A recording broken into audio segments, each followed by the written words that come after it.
Welcome back. It is your favorite daily podcast. This is Tim and Julie Harris. And of course, this is Real Estate Coaching Radio. And we've got a great topic for you today. It is 5 proven strategies to crush your real estate competition in 2025. So in case you guys were not clear, Julie and I do believe in competition. We do believe in meritocracy. We do believe that there's only one agent that's going to get the listing and only one agent that's going to get the buyer agent contract signed. We want that to be you. So what we're going to be doing is we're going to be going through how many points, Julie? I think there's 5. There are We'll 5 see points. how much we get to. And we're going to be giving you guys 5 points on what you can do to make sure you crush the competition all throughout 2025 and into 2026. And remember, there are 3 pages of notes, and you want our notes, and you definitely want to get our notes for free from Harris. What is it called, Julie? Do you remember? I'm tricking you. I'm quizzing you. Sorry, I was reading ahead. Go ahead. HarrisRealEstateDaily.com. Yes. Julie failed the pop quiz. HarrisRealEstateDaily.com is our daily newsletter, thus the name, where we feature all of our notes from that day's podcast. It's the only place our podcast notes live. So if you want today's podcast notes and all the podcast notes from previous podcasts, as well as some other information and content that we create just for newsletter subscribers, just go to HarrisRealEstateDaily.com. It's free. It takes 2 seconds. Now, remember, when you opt in, you've also got to go over to your main email and double opt in and confirm you want the subscription. Otherwise, you won't get it. And there's a great invite for those of you who are interested in attending our masterminds that we're doing this week. There's a great invite inside the newsletter, and we'll be talking about that a little bit later on today's show. So, Julie, let's roll right in. Let's share with them how they can crush their competition in 2025 and beyond. That's right. So as a real estate agent or broker, you likely close most of your deals with people who already know, love, and trust you. Friends, family, past clients. That's fantastic until those easy deals dry up. In 2025's competitive market with between 5 and 20% more inventory, depending on where you live, that's from Altos Research, by the way, and buyers and sellers weighing multiple agents or even considering being a for sale by owner. How could they dare have such a thought? Relying on your existing network isn't enough. When you meet a new prospect who is interviewing other agents or whose spouse has another agent in mind, can you confidently win their trust and secure their business? If that thought sparks even a hint of nervousness, it's time to upgrade everything. So we're going to give you 5 proven strategies today, drawn from our premier and elite coaching programs to outshine the competition, win every listing and win every buyer agreement, and make 2025 your $1 million year. As Tim said at the top of the podcast, yes, we do believe in competition, but most of all, as your coaches, we believe in you winning over the competition. Otherwise, what are you doing? You have all this effort that goes into everything. You might as well walk away with the actual contract signed. And so are you ready for number 1? Let's talk about this for a second, though, just to remind all of you that I know some of you, and Julie touched on this, a lot of you have been riding on the gravy train of centers of influence and past clients. And that's a great train to be on. But the challenge is that you're going to be experiencing sellers, buyers even, that are centers of influence and past clients that are going to start demanding that you have your game on because they're nervous about this market. And let me make this really clear. That maybe 3 years ago, 4 years ago, you could have taken a listing from a seller that wasn't that really interested and didn't really care too much who they listed the house with.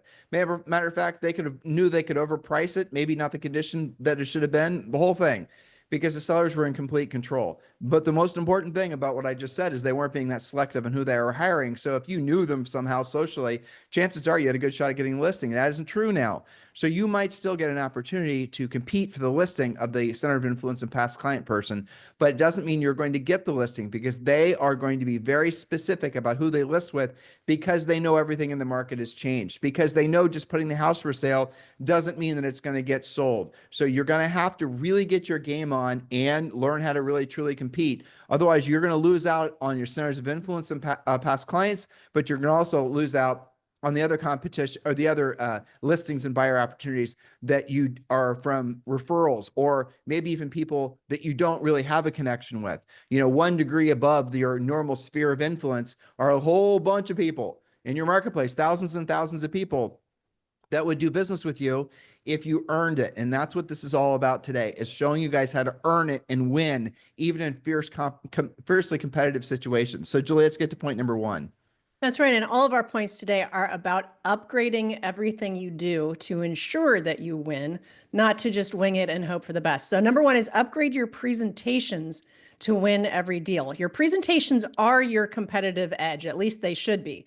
To close 90%, I don't even like saying 90%. It should be like 99.5%, right? But why, Julie? Well, you don't like to say 90%, neither do I, because it gives gives them permission to fail. That's why. At least Now, once out of 10 times, which is unacceptable to us in our organization. well, but if you walk in there, if you have the expectation that you're not going to get every one, and everyone always says that, you're going to not take 1 out of 10. You're going to end up probably taking just 50%. So the expectation you should have for yourself is you take every single listing appointment that you go on. Is that reasonable and realistic? It is, if you know what you're doing, if you're pre-qualifying, if you're sending a pre-listing pack, if you're actually following our 7-step listing process. There's no reason that you shouldn't take every listing that you go on. It's a skills-based business, guys. It's just a function of learning the skills.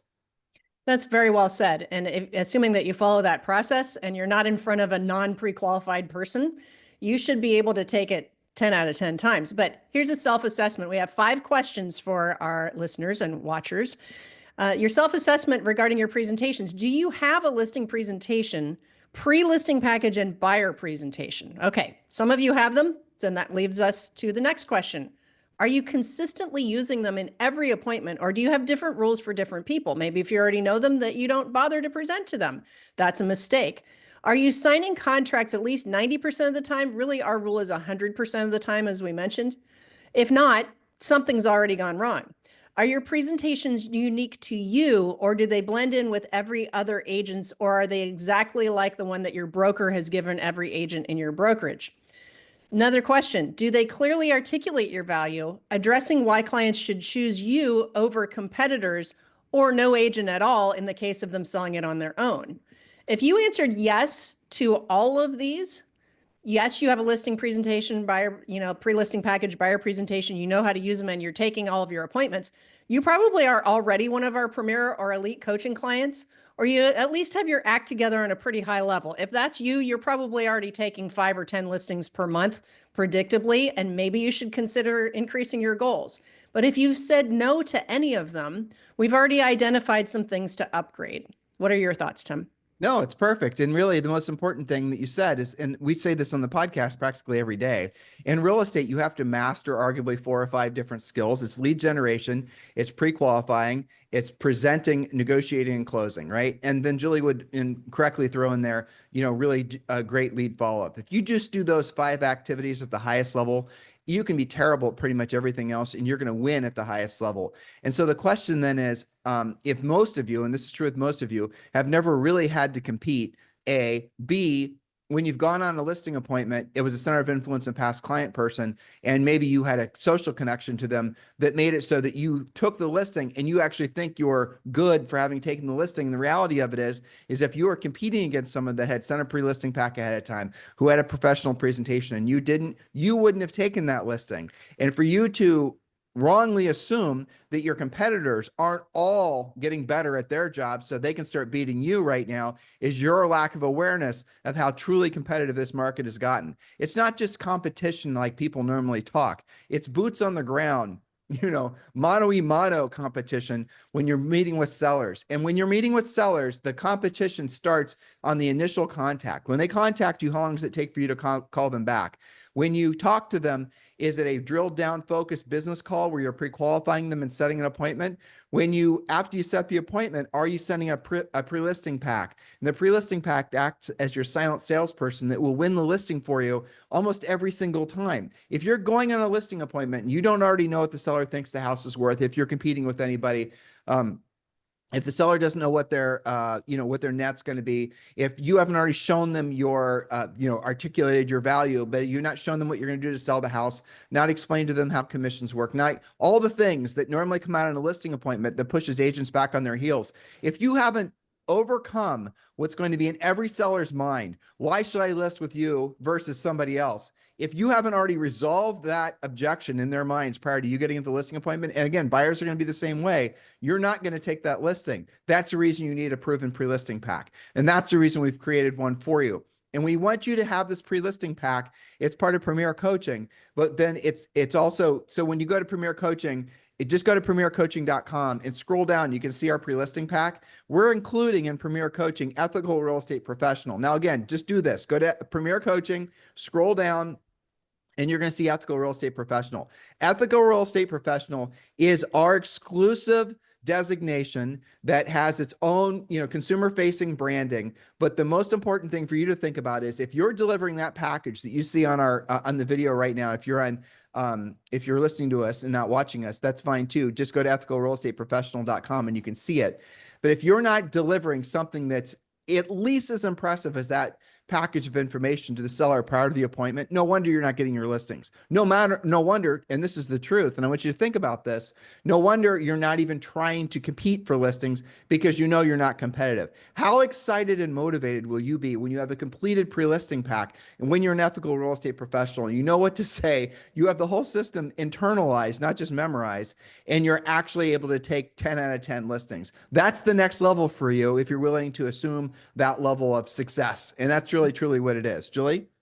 Yes, very well said. It is interesting what happens when they not just have a really killer pre-listing package that's unique to them, but learn to use it. All of a sudden, you feel like going after more business, don't you? You're actually bringing that pre-listing package hard copy in your car because you know you're going to run into somebody at your next open house that has a house to sell. You're a lot more excited about it. So upgrade number 2, that was all number 1. We were talking about, excuse me, presentations there. Number 2, upgrade your lead generation for more predictable results. Consistent lead generation is the lifeblood of your business. In a market where 45% of buyers are now prioritizing closing cost assistance, that's according to NAR, that's a recent statistic. That's incredible. I know, exactly, right? You need a steady stream of qualified leads to meet or exceed your income goals. Our Premier Coaching spokes in the wheel model, we talk about it on virtually every podcast where you don't just have one lead source. Most agents are very reliant on their past clients and center of influence, their repeat and referral business. And as we said at the top of the podcast, that's great as long as it lasts, but it will eventually dry up. For some of you, that's after 3 transactions. For some of you, it's 5 or 6, but it's not predictable or duplicatable. You can't tell me from your database, is it number 17 that's going to transact with you next week? You can't tell me that. It's not predictable. It's not duplicatable. That's why we teach you multiple sources of business from Premier and Elite Coaching for sale by owners, expireds, past clients, probate, new construction, all of the things. That way you won't be wondering where your next deal comes from. Make sense? Yes, it does. All right, so Julie, let's do a self-assessment for them as far as upgrading their lead generation and predictable results. But before you do, there's an invitation in today's show description. If you scroll down below, you're going to see it. And this is true whether you're on YouTube, whether you're on iTunes, doesn't matter. And you're being invited to our mastermind. And our mastermind is going to help you build your own spokes in the wheel that Julie just mentioned. And spokes in the wheel is our analogy for explaining the importance of having ideally, 7, but you can do quite well with 4 different lead generation sources that are not paid. In other words, these are lead generation sources that have no referral fees. They're not going to be pay-per-click or anything like that. So we want you to attend the mastermind. It's free. We're doing 3 this week. Go to harrismastermind.com. or scroll down below and just click the link to join harrismastermind.com. It is going to completely change the game for all of you when you attend this mastermind. The last one we did, and if it sounds like we're losing our voices, it's because we're doing an average of 3 of these a week and they're 2 hours each. And these are very intense. We're going to answer your questions, but what our focus is on the mastermind is to answer all your questions about what the 3 biggest challenges are that agents are having now. And obviously lead generation is number 1 and what you can do to overcome that challenge. And we're going to give you specific drilled down high level information you can take action on now. So just go to harrismastermind.com or just scroll down and click the link below if you're on YouTube or iTunes or whatever. Or if you're working out, you can just stop and you can just go to harrismastermind.com and register right on your phone. It works great. All right, Julie, self-assessment for lead generation questions.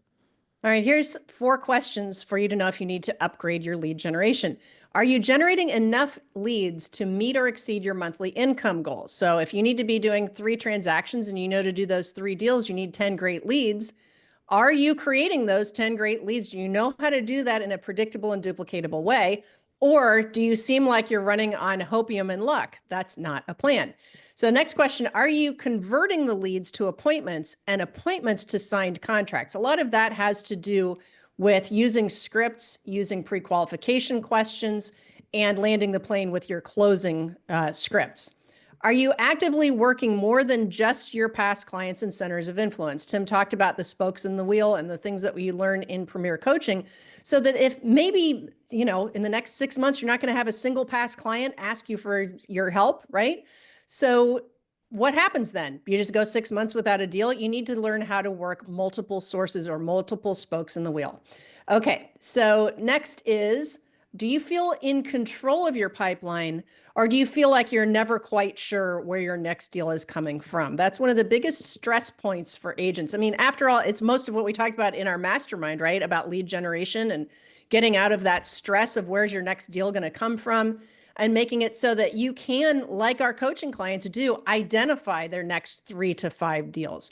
All of my elite coaching clients and our premier coaches, they report this back when they ask agents, if they call our coaching clients on the phone and say, who are your next 5 transactions? They can actually answer that. They can say, you know what, I've got 3 listings coming soon. I've got 2 buyers that are under lender pre-qualification right now. I'm secure that I have 5 transactions next month. That alleviates so much stress. I mean, you and I remember what that was like, right? And then we figured out how to work multiple spokes and use all of these skills that we now share with them. And by the way, the best way to have consistent deal flow, like Julie's just describing, is not really creating these killer funnels and doing a bunch of social media and videos. It's to be a listing agent. Because to Julie's point, if you had 10 listings at all times, and listen to what I'm saying, please, dear listener, this will save you so much aggravation. If you had 10 listings at all times, and even if you're in one of the most challenging markets in the country, you're going to be selling at least 3 of those listings every month. That's going to be what the average is, even in a slow market that's very buyer's market. And in most markets, that's going to pay you at least $12,000 adjust accordingly to your market per transaction. So if you're selling 3 deals per month and you're making 12,000, these are all just listings, you're going to make $36,000 a month. How's that compared to what you're doing now? And yet what most of you are doing is you're buying buyer leads. You're stacking your business and your schedule with these buyers. And buyers are fantastic. They're wonderful, but they're also, unreliable. There's not a single person listening right now that wouldn't trade, 30 buyers for 10 listings. And if there is anyone that's listening that doesn't understand the importance of listings, then I would strongly suggest you do a little bit more listening to our podcast, because at the end of the day, when you have listings, you have consistent money. When you have listings, you have leverage. When you have listings, you don't have to have the real estate night sweats where you wake up at 2 a.m. and worrying about where your next paycheck or the paycheck after the next paycheck is coming from, because maybe it's 5 listings equals 3 transactions, and maybe your average commission is $30,000. That means you have 5 listings at all times, and you're going to make $150,000 a month. I am not oversimplifying it. You're overcomplicating it. So I'm giving you permission. It sounds bad, but it's true. And I'm challenging you to stop making it so damn complicated. Just focus all your best energies every day on being a powerful listing agent, and your life will get so much better. Don't take my word for it or my lovely wife's word for it, even though we've done it ourselves at a very high level for a long period of time. Ask any of our thousands of coaching clients. The top, or one of the top, actually, now I think about it, 3 of the top EXP agents at EXP are our personal coaching clients.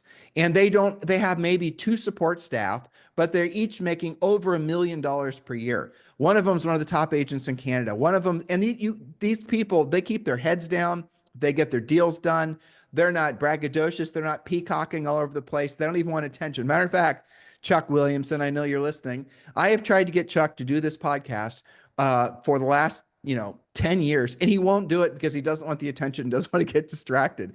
And Chuck will make probably $2 million in commission this year. Never heard of him, have you? He's not looking for attention. He's just looking to keep his head down, make his money, get the job done, be of service to other people. And he's listing focused. And his magic number, I think, of number of listings he needs at all times is like 15.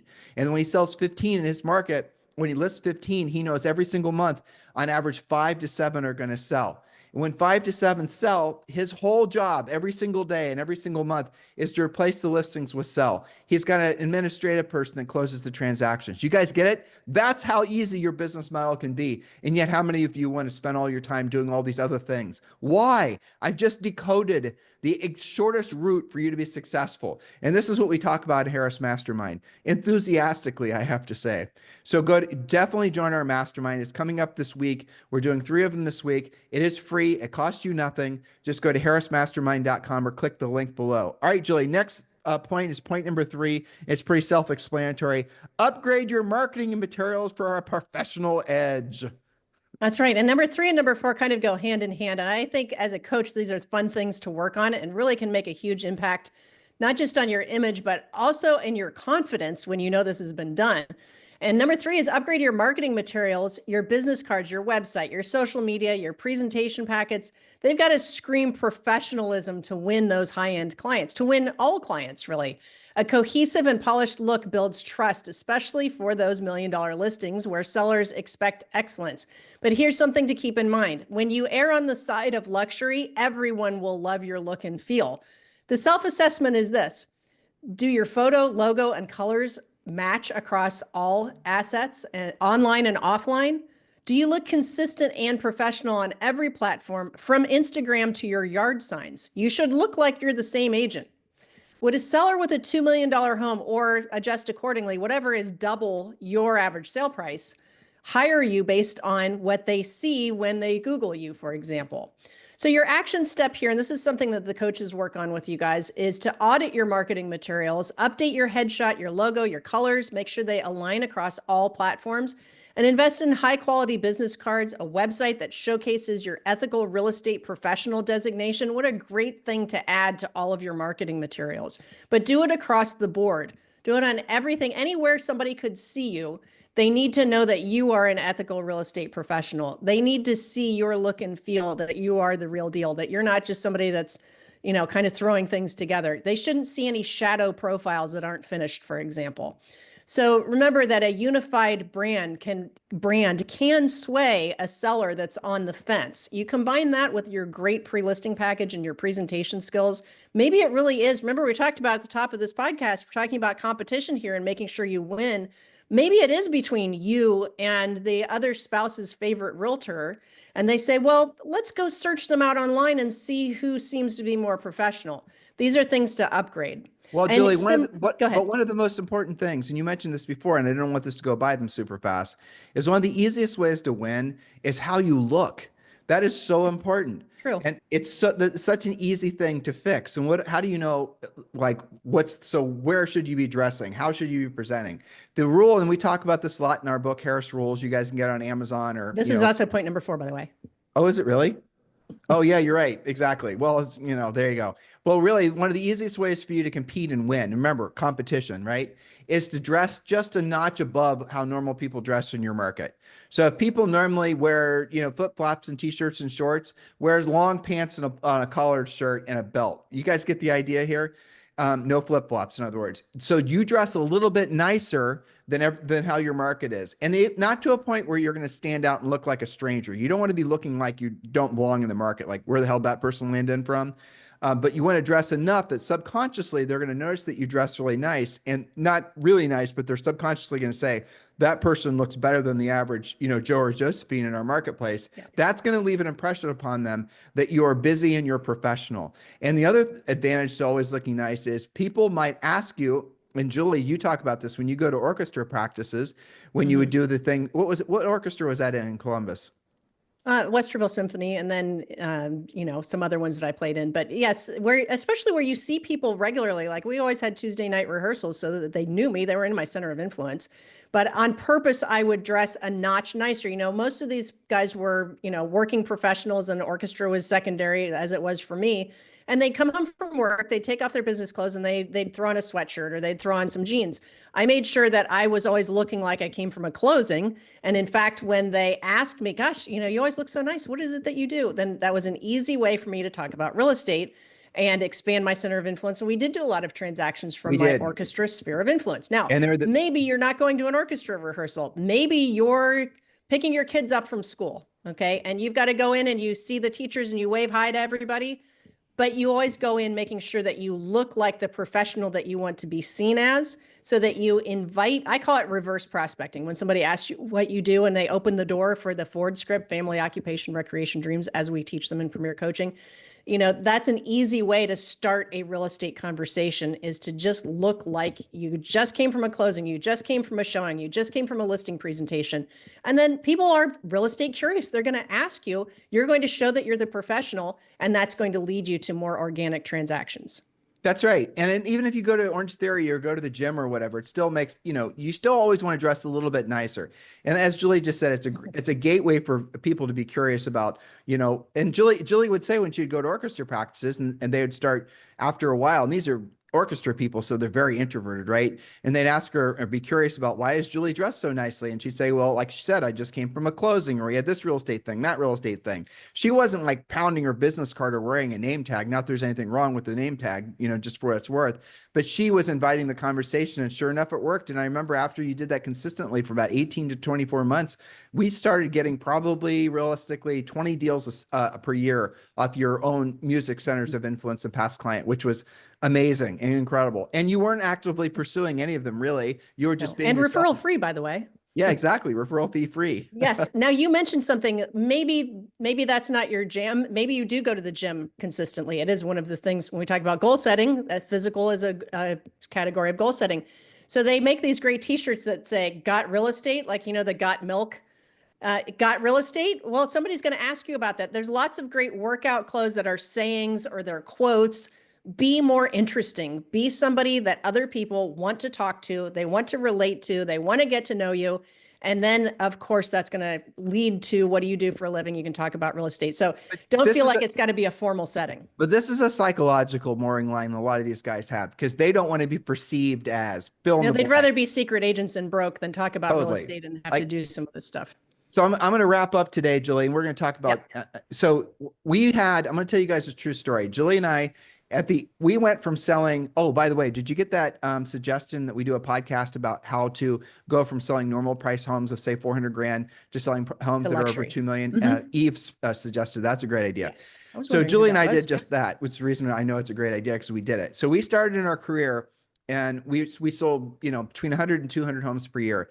And we were selling normal price houses in our market of Central Ohio. And there was this area that was about 45 minutes away called New Albany Country Club area that was, and still is, spectacular. If you can ever go, listen, dear listener or viewer, if you ever have an opportunity to drive through New Albany Country Club area, and it's not gated, you can drive through, you have to. It is the most amazing, planned community that one of the most, I would say at this point, that I've ever seen. One of the top 3 probably, but definitely check that out. So Julie and I had no social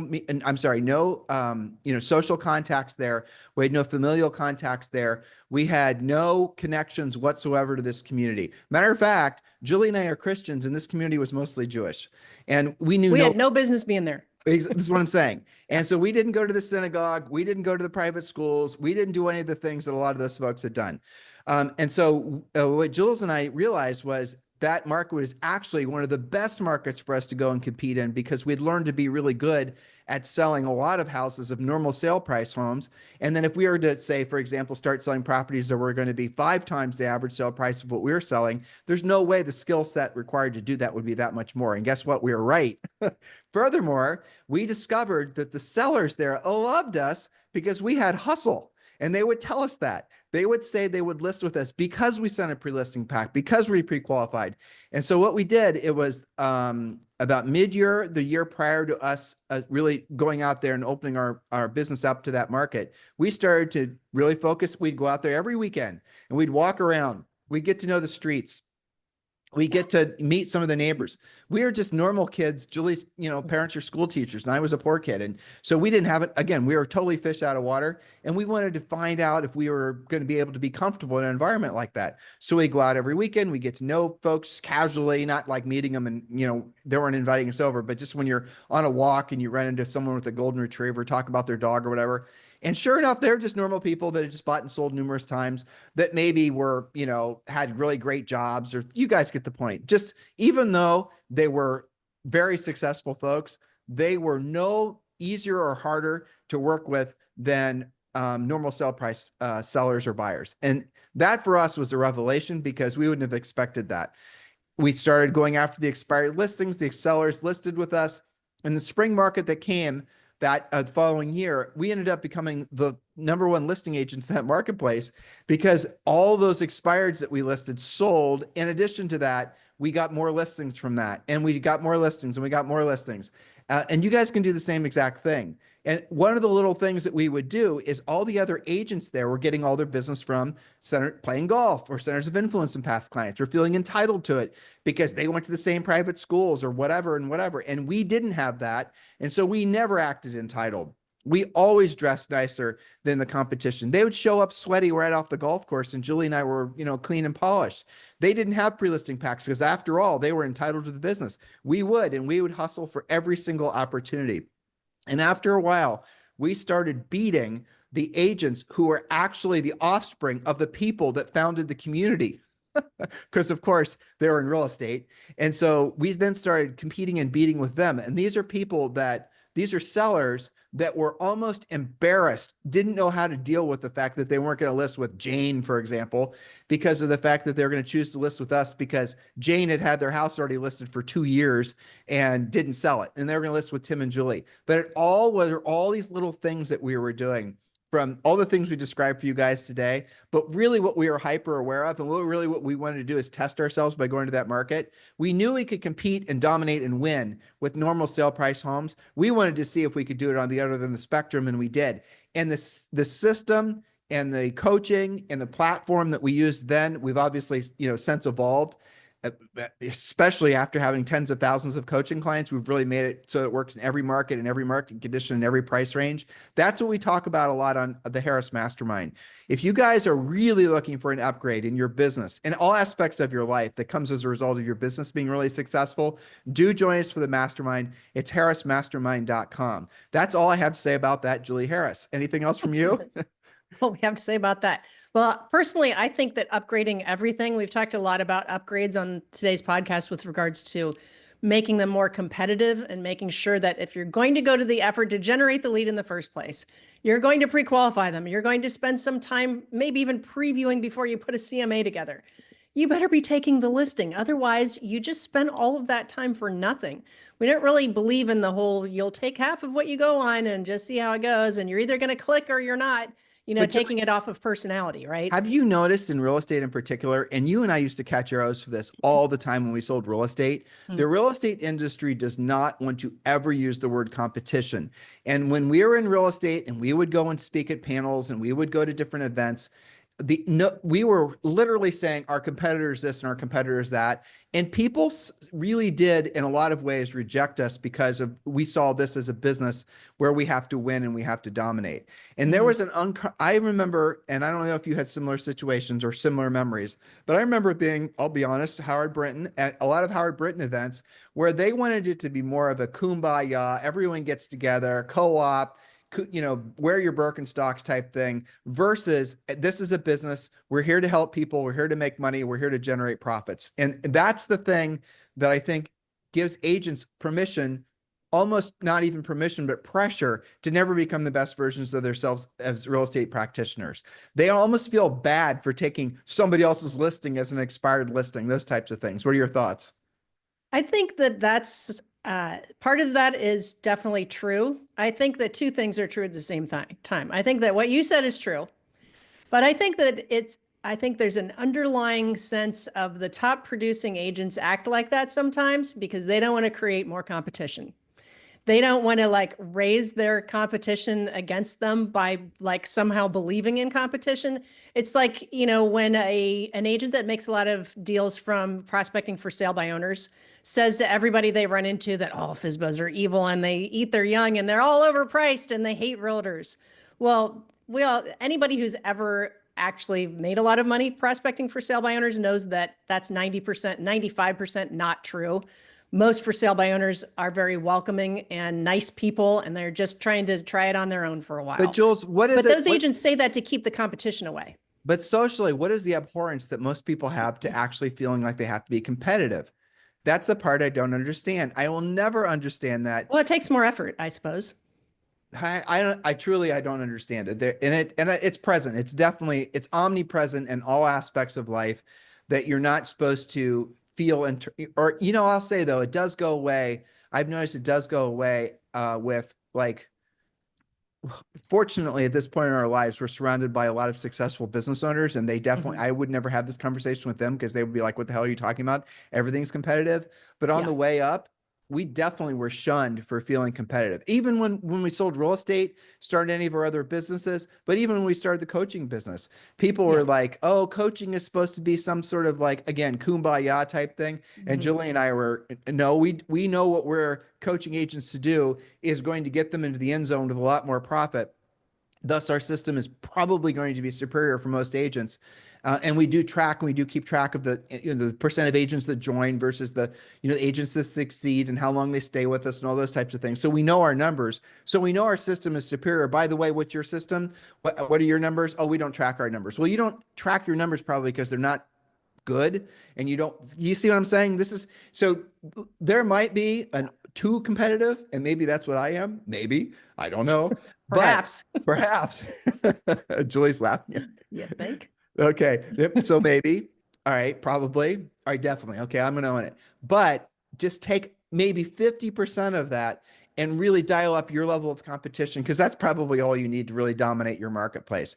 And just think of it this way: when you lose a listing in a competitive situation, it wasn't because the other agent overpriced it. Maybe they did, but that's not the reason. You can't think of crappy excuses to let yourself off the hook.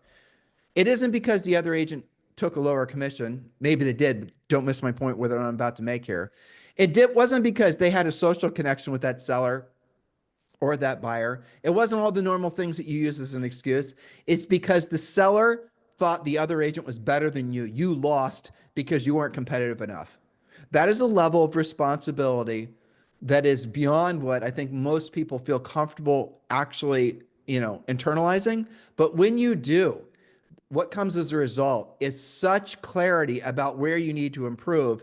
It is a burden lifted from your shoulders that you will never want back on your shoulders again, because you're going to be like, okay, now I've gotten out of my own way and I realize I'm not winning because I'm not competitive enough. I need to learn how to be more competitive. How the hell do I learn to be more competitive? We just gave you an overview on this podcast. So I'll suggest you guys go back and listen to this. And if you love today's podcast, which hopefully you did, you'll love tomorrow's podcast, because tomorrow's Julie and I's Unhinged podcast, where we talk about wherever the heck's on our minds. We went Yes. almost 2 hours last week doing that. I know. It's a good thing you warned him this time. Yeah, well, we Who need to. knows? Anything goes. Fun Friday. Anything goes. Fun Friday. Julie and I talk about the things that are on our minds. We are constantly trying to fill our brains with non-real estate things to keep our brains more versatile and able to think about things more elastic. What's the word? Elastically? Elastically. Yeah. Using elasticity, I suppose. Don't you think it's funny I couldn't even say it? I don't know. I'm not going to say you need more coffee. I know that's not true. No, that's definitely not true. So, but it could be anything. It's not always real estate. In fact, most of the time, Fun Fridays are not all about real estate, although it's easy for us to wander into the real estate wheelhouse, since that is what we do the rest of the week. What do you have in mind for tomorrow? Are you going to surprise me? Well, I've been saving up some animal stories, but Yeah, that's true. we'll see. We'll see. Yeah, cool. So listen, in the meantime, thank you for keeping this number one listen to daily podcast for agents in the United States. We're almost always one of the top 30, top 25, top 50 at least real estate podcasts in the world in our section. So please do help us get the word out and help us to help more agents realize that we are definitely at the beginning stages of what is going to be a 25-year bull market, a fantastic real estate boom. It's not going to be a boom and a bust. It's going to be a consistent, continual increasing in the number of home sales and obviously the average sale price. So if you've ever wondered what it feels like to be in the right place at the right time, it's what it feels like right now. And understand, this is year one or maybe year two of a 25-year run. We've done a lot of podcasts on why we think this is what we said is true. And go back and listen to this podcast if you're in any way needing a little bit of boost of motivation, because I think we hit the nail on the head about what our predictions are for this coming podcast. So in the meantime, you guys have a fantastic day, and we'll talk with you on the show tomorrow.